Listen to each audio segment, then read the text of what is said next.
Thanks for everyone who joined us for the webinar. The presentation will begin shortly. There's some people still logging on, so we're going to wait a minute or two to allow them to sign on and get the GoToWebinar launched. So bear with us for a few more minutes. We'll begin shortly. Thanks.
Okay, we're going to begin our webinar.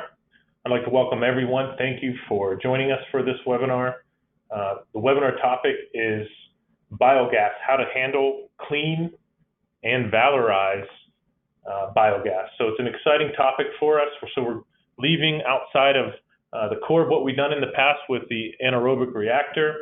We're going to spread out this webinar to talk about some different things outside of that. So hopefully you find it beneficial. Some housekeeping items. There are two audio options. You could either connect using your computer audio, or you could use the dial-in number, and there's the panel on the right hand of your screen for you to go ahead and pick which one you want. The webinar is being recorded, and it'll be available for those who attend this webinar after the webinar. Also, if you have a question that comes to mind during the presentation, feel free to write it in the question box in the right-hand side. We'll try to collect as many questions as possible and ask our panelists those questions at the end of the webinar. After the webinar, you'll be directed to go to take a survey. These surveys are real important. You could use those surveys to submit comments and feedback on this existing webinar, but also you could also provide ideas for future webinar content to help us make sure that we're providing information that you want to hear in the future. Also, if you want to request a continuing education certificate or participation certificate, you do that by filling that out in the survey as well, and we'll get one emailed to you sometime after the webinar. One other promotion I want to offer you guys as well is that we are holding a seminar, an educational seminar in Chicago. It's entitled Enhancing Water and Wastewater Management at Food and Beverage Facilities. It's on Thursday, May 23rd. That's the Thursday before Memorial Day. And the seminar is going to cover all topics of water and wastewater. So if you want to go and increase your knowledge, or have someone at your facility that wants to attend this to get a general overview of how to best manage water and wastewater, it's something that may be of interest to you. So consider attending if you feel that it might be a good fit. Okay, we're going to transition to today's program. To introduce our speakers, Jill Jordan, our Senior Process Specialist from Veolia. She's joining us on site commissioning a wastewater treatment plant as we speak. So thank you for joining us, Jill. Jill has over 35 years of experience in anaerobic treatment and also specializes in the UASB, EGSB, CSTR, and anaerobic membrane reactors. In fact, Ms. Jordan was on the startup team for the very first UASB system installed in the U.S. in 1981 and has started up more than 60 facilities in her career. Also joining us is Timur Danaev. Timur is the process manager for Veolia's Industrial Projects Group. He obtained a Bachelor of Science and a Master's in Science and Environmental Engineering, and is currently working on his PhD as well in this subject. He brings over 10 years experience in a variety of industrial and municipal wastewater treatment projects, and he also specializes in biological processes. Also, Timur is joining us for the first time as a presenter on this webinar, so I welcome him to this event as well. So at this time, I'm going to pass the webinar over to Jill Jordan, who's going to be your first panelist for today. Jill. Thanks, TJ. Thanks, everybody, for coming. Thanks for making me sound so old, TJ. I am, but you don't have to tell everybody. I first want to go over the key points from our last webinar.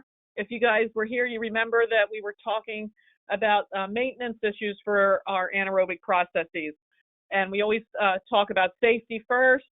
So that was one of the things we covered. We also covered specific maintenance items for high-rate anaerobic reactors, like how to clean the feed piping, how to clean and take care of the settlers, how to deal with the gas handling equipment, and the safety of gas handling equipment. And that really leads us into today's webinar, which is going to deal and focus mainly on biogas, as you heard from the title. So we're going to start off with a little biogas safety again, how to handle biogas. Then we're going to focus on how to clean biogas and how to use it. Next. So, biogas handling equipment and safety. Remember, biogas contains flammable and toxic gases and must be handled in a safe manner. All biogas handling equipment is there for your safety, and it has to be maintained as per the manufacturer's recommendations to ensure that it works and keeps you safe. I can't emphasize this enough. In the 38 years I've been in this business, we've never had an accident at one of our plants, knock on wood. I don't want anybody out there to be the first. And we haven't had any accidents because in our designs, we tried to follow the most stringent biogas standards, safety standards, and make it known to all the operators how important it is to keep this equipment working well. And the safety equipment that we usually provide starts out very simply with sediment traps and drip traps. And why are they important? If we have a lot of water in the lines, you can't control the biogas flow and back pressures. So we want to get the moisture out. So that's done with the sediment traps and drip traps. We control the back pressure in the reactors using back pressure regulating valves. We always run our systems at positive pressure, several inches and teens of back pressure, of inches of water column back pressure.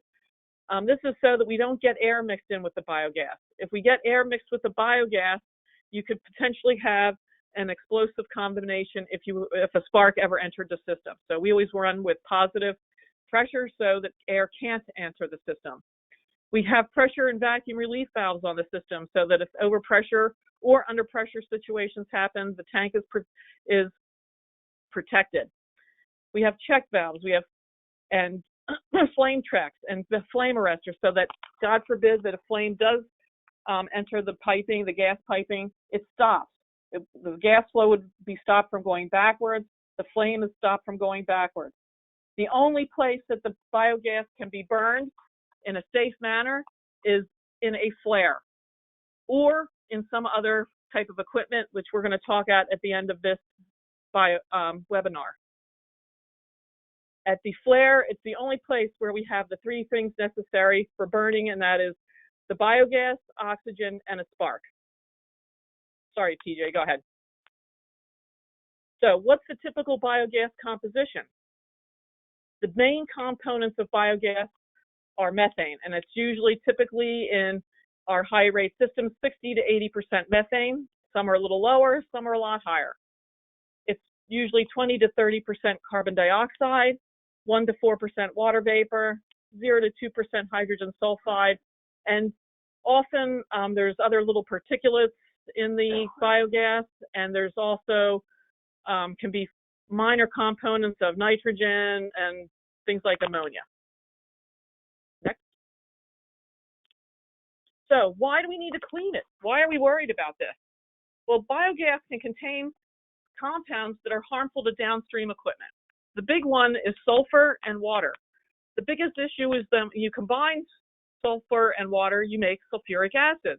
So when that biogas goes to a burner downstream, if there's a lot of sulfur and water in the system, you can make sulfuric acid, which would then eat up the burners in whatever you're using downstream. Also, the more hydrogen sulfide you have, when you burn hydrogen sulfide, it makes SOXs, which are regulated by the EPA. So a lot of times, even to use the biogas or even burn it in a flare, you have to scrub out the H2S so that it can be burned properly. Next. So to continue on with why to clean, if you have a lot of dirty products in there, if you have water or particulates or a lot of CO2, that reduces the caloric value of the gas. So in some instances, depending on how you want to use it, you want the highest caloric value possible and makes it easier to burn. Siloxanes can also be an issue if the wastewater contains silica compounds. And siloxanes are also harmful to burners as it acts sort of like sandpaper is the way I like to look at it. And it'll chew up your burners, and if it does that, then whatever you're using doesn't work right. And again, carbon dioxide, if you want to get down to natural gas quality from your biogas, you have to scrub out all the CO2. I'm saying all, 99.99% of it. Next. Okay, so what determines how to clean biogas? First of all, what is the quality of the biogas you're working with? How much H2S in it? How much methane's in it? What's the CO2? How much water content? Are there particulates? Are there siloxanes? What's the concentration of each one of those? Also, how much gas do you have? If you're going to treat biogas that's coming off your reactor at 1 CFM, the treatment system you might want to use is going to be a whole lot different than if you're making 100 CFM of gas on a routine basis. The quality of the quality of the scrubbed or cleaned gas is also a consideration.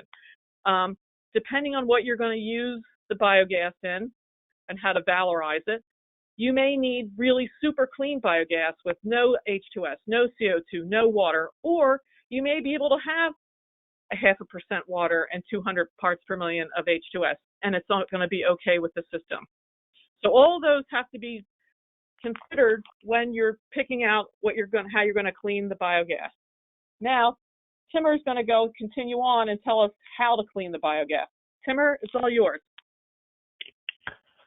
Jill, thank you very much. Hi, everyone. It's exciting to cover this topic because we work on this topic all the time, and it's pertinent to know this information. If you consider to do anything with biogas and have anaerobic system. Now, obviously, for organizational purposes, we divided the topic of cleaning biogas into subtopics. But in practicality, I don't like to think about it this way. Most of the time, I simply think about what I'm trying to accomplish. And when we're talking about cleaning biogas and specifically sulfides, we are thinking about either capturing them, changing the states, or reacting them in some fashion. But to go over this in step by step, we're first going to be talking about mechanical cleaning of biogas. And in mechanical cleaning, next please. In mechanical cleaning, we're not talking about removing anything besides trapping water and trapping particulates. Basically, in every single system related to biogas, you would be seeing a trap like this, which is located at a low point to prevent additional condensation and to prevent particles to be moving to any equipment that follows the treatment train. They're very simple mechanical tools, very useful, and should be implemented all the time. Now, when we're talking about the chemical treatment, we're talking about reacting the sulfide. So the first two examples here are reacting the sulfide in the water phase before it leaves the water phase and goes from water phase into the air phase, or biogas phase in this case. The first example is injecting iron chloride or similar salts. In this case, what we're trying to inject a compound that is going to specifically be reacting to hydrogen sulfide, and the hydrogen sulfide is going to stay trapped as a salt, as an iron salt within the water. It has really good applications, and the majority of negatives are associated with reacting with other species within the water and also forming additional solids. Oxygen injection is a really good tool if you're talking about oxygenating systems. Basically, what we're trying to do, we're trying to convert the hydrogen sulfide from its most reduced state to its most oxidized state.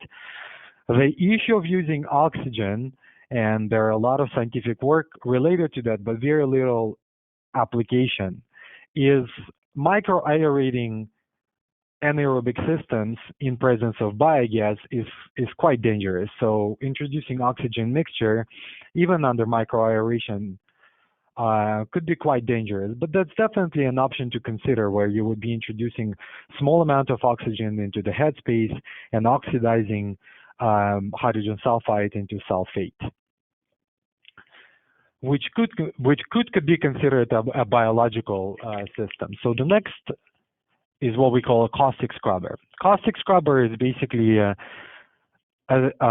system where, in presence of caustic, we elevate the pH, which increases the solubility of pH in liquor.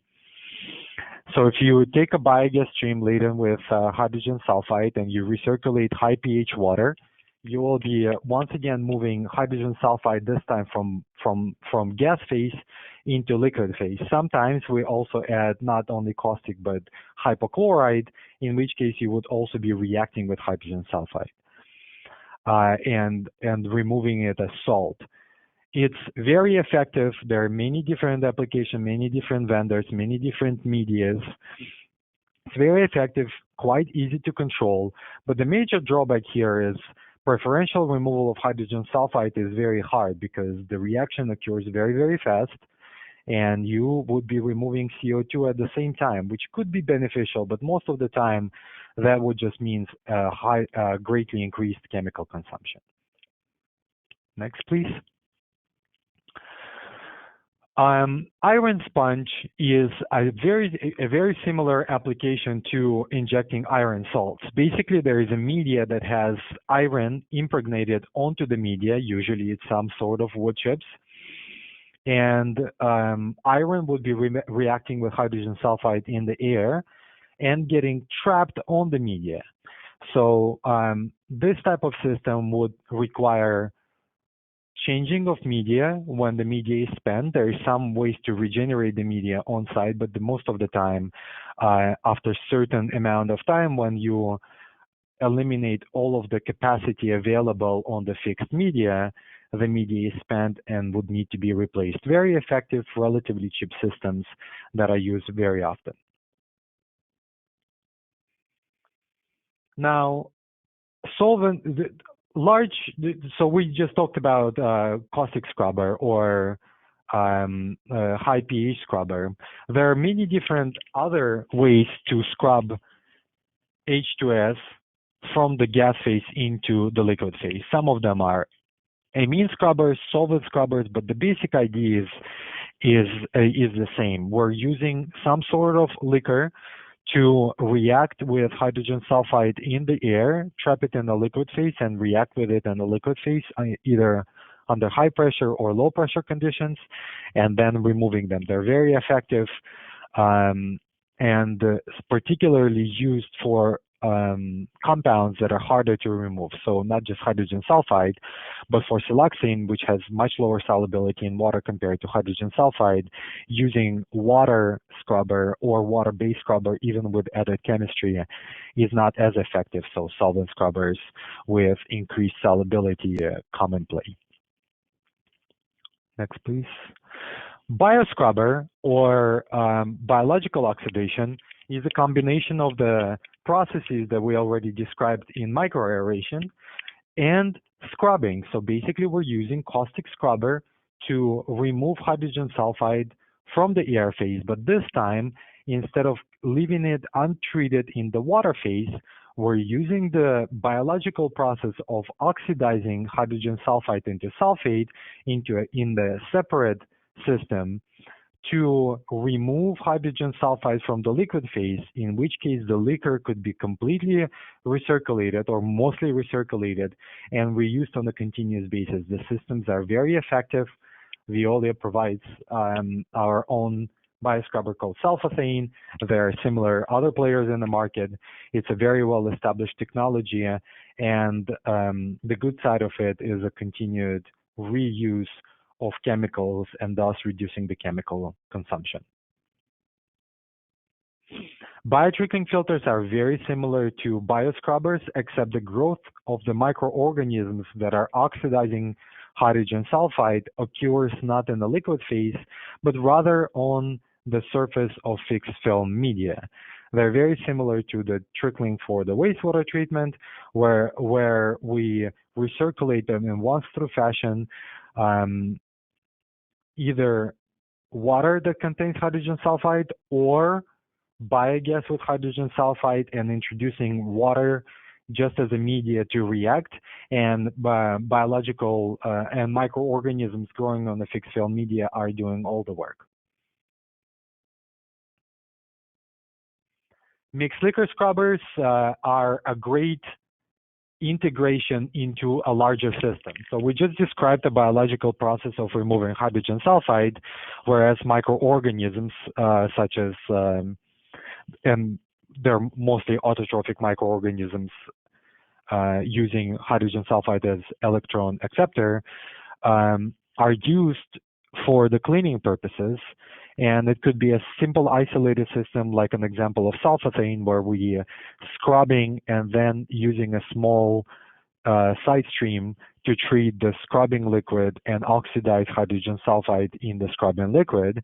In this case, in the mixed liquor scrubbers, we're utilizing a larger system and taking out mixed liquor from a downstream aerobic process and recirculating it over the biogas to react the mixed liquor and dissolved oxygen from the process with the reduced species in the biogas and treat it.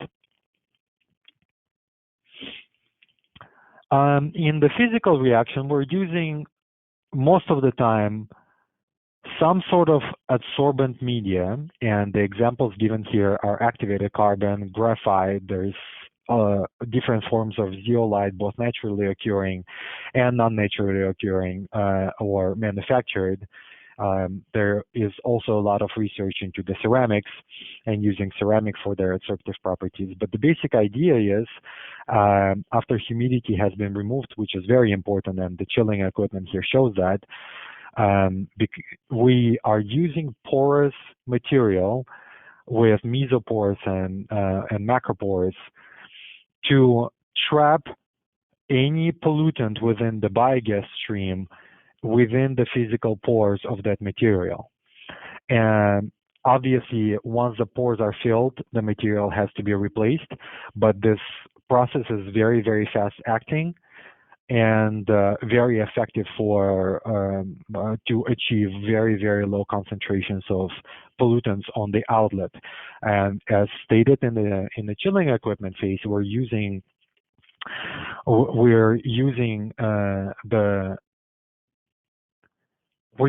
process of reducing the temperature within the system to drop out majority of moisture and dehumidify the stream in order to use the adsorptive media more effectively, because water present in the biogas would be blinding the pores, which could otherwise be occupied by pollutants and preventing us from effectively using the adsorptive systems. Next slide, please. Water scrubbers and catalytic scrubbers are the mixture of the technologies that we discussed. So, for example, water scrubber will be using only water and the capacity of water to dissolve hydrogen sulfide within it.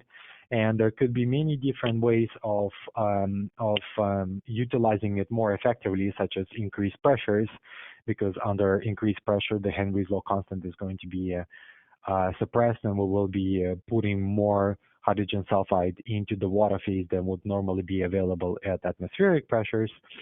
And in catalytic scrubbers, we're utilizing some sort of adsorbent to remove it from water phase after the water scrubber has been used.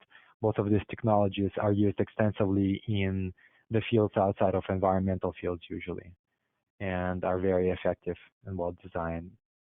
So this is a little bit more detailed explanation of catalytic scrubber, where we're using water to scrub the pollutants, and then we use adsorbent. And in this case, you can see that the adsorbent or reactant is iron, which we have discussed, and we recirculate it after it's been regenerated.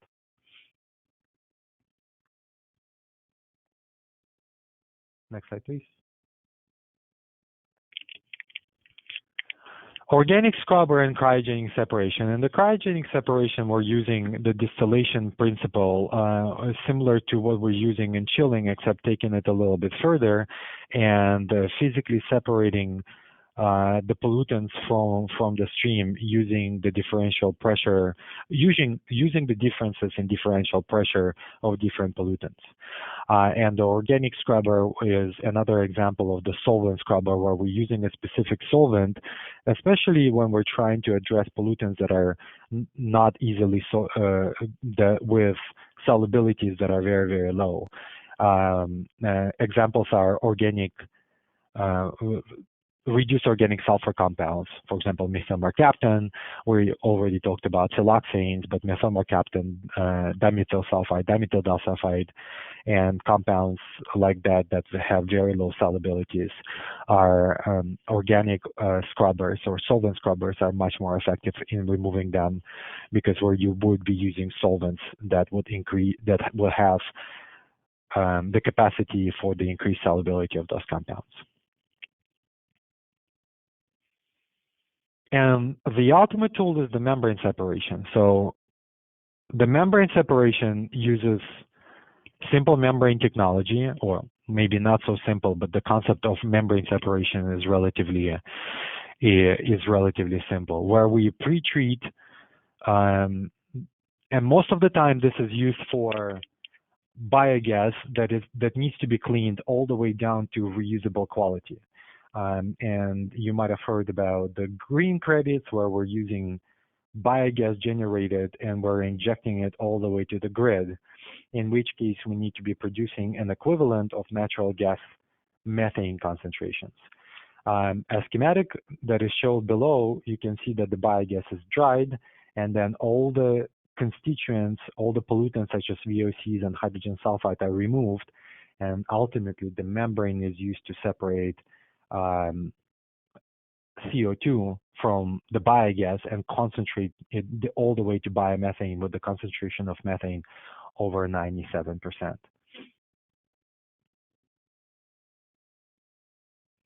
So ways to utilize biogas. Majority of ways to utilize biogas rely on the caloric value of methane, and basically using methane or biogas with the CO2, which will obviously be reducing the caloric value of the biogas overall, in order to use it at your facility as a heating element. And there are many different ways you can use it. Some examples are, next slide please, boilers. Obviously, if you're using hot water at your facility and you would be using boiler, the boiler could use biogas. Most of the manufacturers of the boilers know how to work with biogas really well, and you do not need to remove the CO2. They're just simply introducing different settings and different injection ports into the boilers. And there could be even dual boilers that use natural gas and biogas simultaneously. CHP, heat and power generators, once again rely on the caloric value of the methane within the biogas, burning biogas and generating heat and power. Next slide, please. Dryers work very similarly to CHPs, so are turbines, but for example in dryers, it could be an integrated process for example, for boilers, we're heating up the water and reusing water, and that water could be integrated even back in the process of anaerobic digestion, where we increase the temperature of anaerobic digestion because the optimal temperatures are relatively high, 30 to 35 Celsius. But in this case, we can generate the heat even further and use it to dry the solids. For example, solids that are generated during the anaerobic digestion. And the turbines use the heat to generate electricity as well. Fuel cells are relatively new technology. It's been used, and the integration of the biogas and fuel cells has been happening for the last 20 years or so, even though the technology is a little bit older, and there's a lot of good applications for the fuel cell and the generation of the fuel cell and the generation of the energy using fuel cells. But the discussion often goes to the pipeline injection, and the next slide is going to be talking about it, and we discussed it briefly already when we were talking about MEM gas and the membrane separation. Next slide, please. But another use, instead of injecting it into the pipe as a methane and the pipeline quality, we can also treat it all the way to methane and then concentrate it and use it as LNG or CNG to be used within vehicles. And there is a lot of good examples of it where the biogas is concentrated all the way to a CNG and then utilized within the fleet of vehicles if there are vehicles used at the facility. Next slide, please. Okay, thank you, Timur and Jill, for that presentation. That concludes the presentation part of the webinar. And now we're going to go and transition to our question and answer session. Before we do that, just some other housekeeping items. Our next webinar, we're going to plan to schedule that for mid-June. We haven't picked an exact date yet or a topic, but be on the lookout for an invitation for that. And also, just as I mentioned earlier in the webinar, feel free to fill out that survey and recommend topics that may be of interest to you, and we'll try to accommodate that on our future webinar topics. Again, a reminder about the seminar that we have on May 23rd in Chicago. You could get some more information by visiting that link that's listed on the screen, or you could contact me. My email address is listed there. And we have a few questions coming in. If you want to ask a question, there's a panel on the right side of your GoToWebinar screen. Go ahead and type it in there, and we'll try to get to as many questions as possible. Okay, we have a first question here, and it talks about how you mentioned the need to add a chiller upstream of physical separation by adsorption. Is it recommended upstream of caustic scrubbers or iron sponges? No, for caustic scrubbers, we're not as worried about the water content because the scrubbers would also be acting as a moisture traps at the same time, and the reaction does not rely on the physical transfer and the adsorption chemistry. So in the case of caustic scrubber, no, and we actually for the iron sponges, we actually do want moist conditions because the reaction happens in the water phase as well. So most of the time, the chillers are introduced when either we need it for the water content is so high that the burning of it is going to be not possible later on. But for adsorptive technologies, we're removing all of the humidity in order to prevent blinding of the pores on the adsorption media. Okay, thank you. Another question. Answers it. This is it's a difficult topic to discuss on the application of chillers, but if we're talking about specifically H2S removal between scrubbers and adsorptive media, scrubbers will not be requiring chillers in front of them. Okay. Another question is about the byproducts created from these cleaning systems. Can you talk a little bit about some of those byproducts? Are they hazardous? What do you do to dispose of them? Absolutely, and every single one of the technologies that I described today, and it might have seemed like I was blowing through them, but it's difficult to separate important topics in each one of them because each one of them deserves a separate seminar. The majority of byproducts in the physical removal when we're using the adsorptive properties of the media would be media with hydrogen sulfide. In those cases, when you're replacing the media, you will need to be talking to your specific municipality, and it differs by states and it differs by municipality. Most of the time, it's classified as a hazardous waste and should be disposed as a solid waste in a hazardous waste landfill accordingly. Some states are a little bit more lax about it, and you could be disposing them in a general landfill as a solid waste, just using the precautions of obviously ventilating the system prior to it to prevent any fires or anything like that, and using proper equipment to remove them. In biological system, when we're using biology to oxidize hydrogen sulfide, the most common byproduct is elemental sulfur. When we're oxidizing hydrogen sulfide, the end product in the presence of infinite amount of oxygen or stoichiometric amount of oxygen is sulfate, which would be soluble in water and non-hazardous. It would simply just reduce the pH of the solution a little bit, but would not produce a strong molar acid. However, most of the times in anaerobic systems or in cases of biogas, we do not like to apply the oxygen concentrations that are going to be much above stoichiometric. So the reaction stops at an intermediate step of elemental sulfur, in which case elemental sulfur is usually either put down the drain and it would be contributing to your total suspended solids. So this is something to be mindful about, an increase in TSS on your final effluent. Or it's separated in a clarifier and then could be further concentrated in a centrifuge, which will provide you with a sulfur cake. And the sulfur cake could then be used as a fertilizer, could be used in many different other applications if you can find an application for it, or dispose of as a solid. In most of the solvent scrubbers or chemical scrubbers, you will be producing a stream. For example, in caustic scrubber, it will be a high pH stream with the salts. So the disposal will have to be, you will need to be careful about putting it down the drain. If you have, for example, pH limitations, you might have to neutralize that.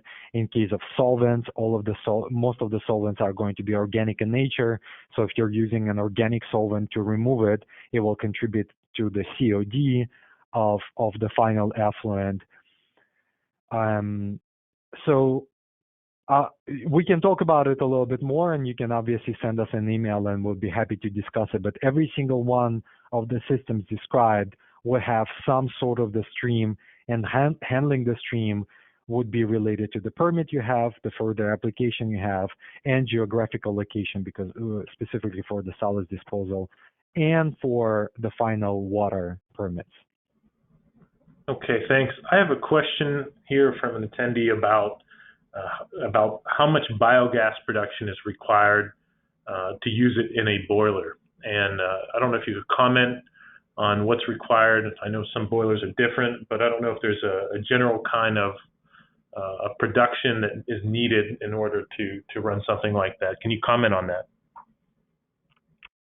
It's hard to give a numeric value because these days we have even house-sized boilers available on the market, literally for something the size of regular 4-people household that could utilize biogas. But on industrial scale,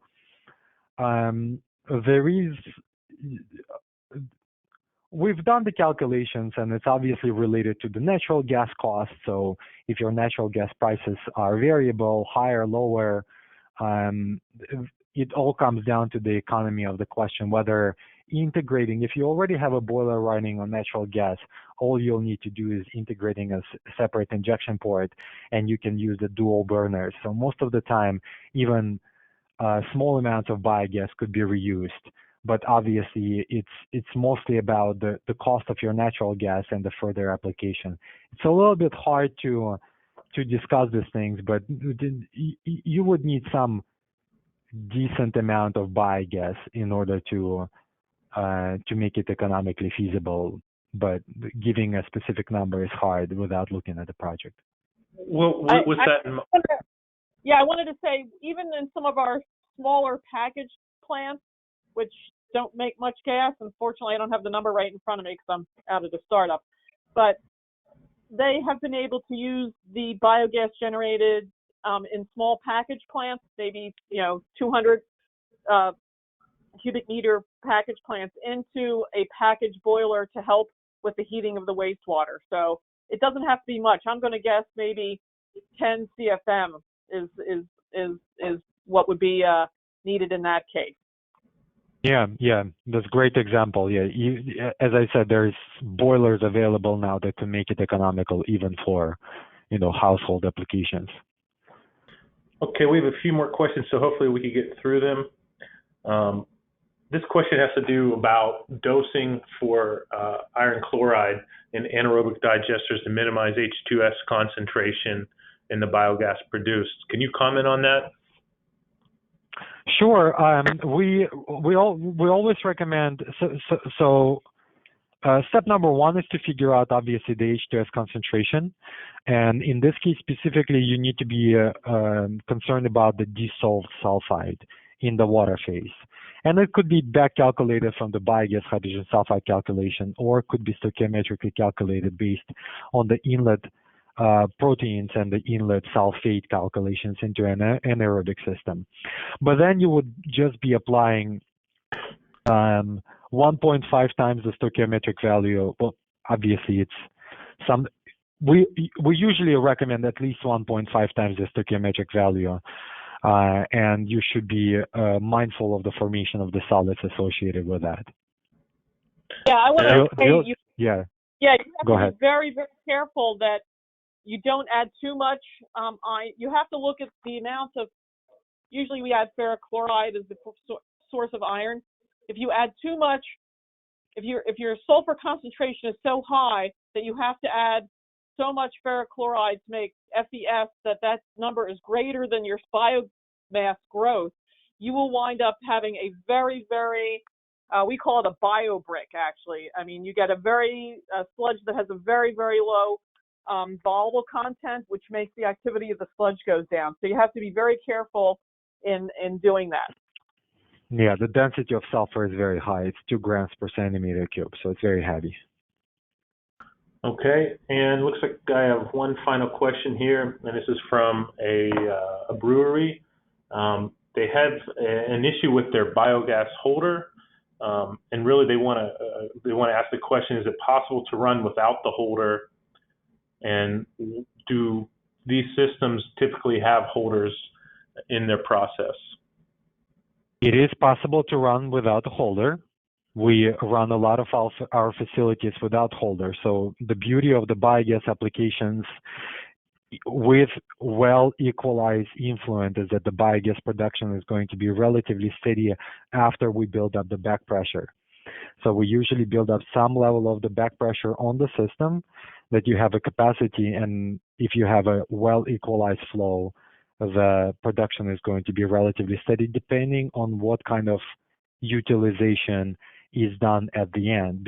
That's why most of the time we would be designing, for example, a boiler at approximately average biogas production, and then introducing a flare in parallel for the cases when the production goes above the average production to flare out the excess biogas. But you can most definitely run the system. You could run the system without holder. Obviously, we would need to look at the specific application and figure out why the holder was introduced in the first place. But we have many systems using. Yeah, that's what I was going to say. Yes, it is possible to do it. It depends on how their system is set up right now, what they're doing with it. Are they compressing the gas to run it to someplace? Are they not compressing the gas? Are they drying it? It depends on a lot of things. But technically, yes, you can do anything for money. And just sort of a general final question is if there's a facility that isn't using their biogas or maybe just flaring it off, what would be the step that they would need to look into to see if there's some potential to valorize that byproduct? Absolutely. So, and we can do the gap analysis and help with the gap analysis. We would usually look at the overall biogas flow. So hopefully there is a flow meter prior to the flare to establish how much of the biogas is produced, or at least some record of the loading of the COD that could then be, back calculated into potential biogas production. Would be nice to know what is the hydrogen sulfide content of the biogas to know how much treatment we would be applying to it. And then natural gas cost is the next step where I usually look at. So we can take a look and see if there is any sense with the amount and the cost of the natural gas to introduce any further reuse. Okay, well, that's it for our questions. Thank you, everyone who submitted a question. It was great to hear from you. There'll be a survey following the conclusion of this webinar. Please take a few moments to fill that out. I'd like to thank both of our panelists, Jill and Timur, for spending time with us this afternoon to share what their experiences with these systems and how to best handle the biogas. And we look forward to hosting all of you on a future webinar in June. Thanks again, everyone, and this concludes our webinar. Have a great day. Bye, everyone.